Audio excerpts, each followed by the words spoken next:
I'm Noa Fleischaker. I'm the executive director of Tight-Lipped. Tight-Lipped is a storytelling and advocacy organization by and for people with pelvic and vulvovaginal pain conditions. We came together a couple of years ago, really trying to bring awareness to these conditions, break down stigma, talk about what it's like to have a vulvovaginal and pelvic pain condition. We're focused on changing how the healthcare system treats people with these conditions so that people can better access diagnosis, treatment, and generally the care that they need. I could never use tampons. Trying to put in a tampon just felt like actually impossible. I was like, where is this supposed to go? And when I first went in to get a pelvic exam, they couldn't even do it.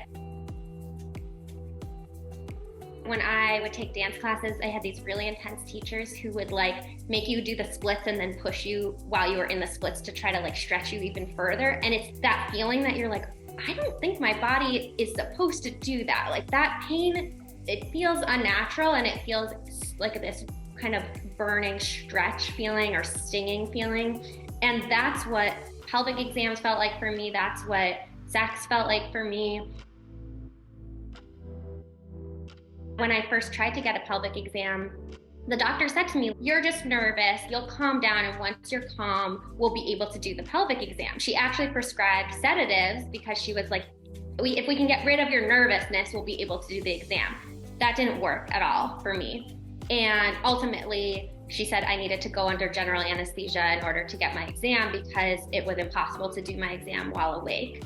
There was no point during that process where I tried to get my first pelvic exam where she stopped and said, wait a second, this is not supposed to be this painful. Let's figure out what's really going on.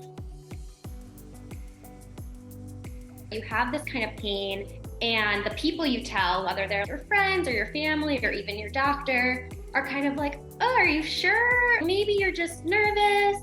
Maybe if you just calm down, the worst medical advice I've ever heard, maybe if you just drink a glass of wine and calm down, right? Things that just really dismiss people and also make it seem like whatever you have is like all in your head. It's something that if you can just kind of overcome it, it will go away. And so I think that leads a lot of us to put up with these symptoms for a lot longer than we should, right? For years, for decades. I mean, I've met patients who have had vulvovaginal or pelvic pain for literal decades. And since no one told them this is a real condition, they just kept going. There's a whole range of symptoms that we talk about. My personal experience is that I have pain with insertion or penetration, but I also have low back pain and I also have tailbone pain. And for a lot of people in our community, they could have spontaneous pain, right? They could just be walking around in the middle of the day and feel like a stabbing feeling or a electric shock feeling in their vulva. And then there are folks who have pain with wearing tight pants or sitting for long periods of time.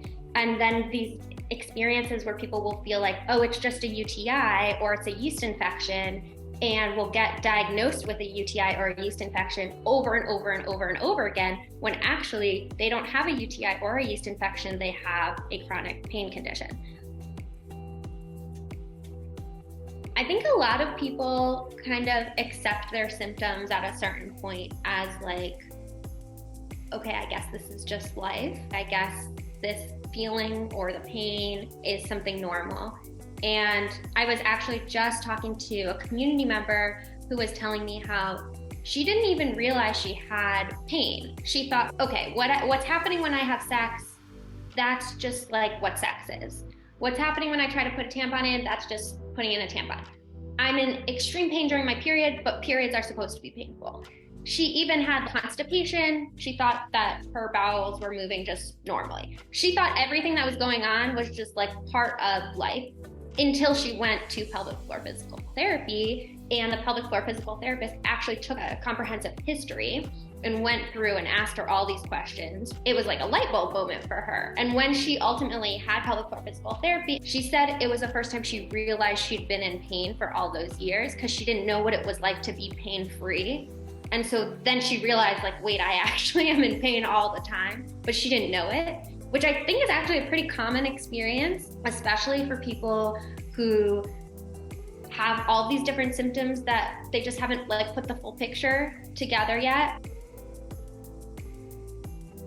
I know for me, when I first went to pelvic floor physical therapy, the thing that was most striking is they would say things to me like, try pulling in your muscles, try releasing your muscles. They would use this language and I would be like, am I doing it or not? I actually couldn't tell if I had no idea. I didn't know whether I was clenched, whether I was released. I had no idea. And so a huge part of physical therapy for me at the beginning was learning about my own body and almost this like process of realizing I am clenching my pelvic floor all day long, all the time. But I had no idea because that was just what normal felt like for me. And so now it's a work in progress, but I have that awareness of like, I'll be sitting and realizing, even just now, right? I think I just spent the last 5 hours clenching my pelvic floor and I had no idea. Like literally right now, I just realized that because I'm talking about it.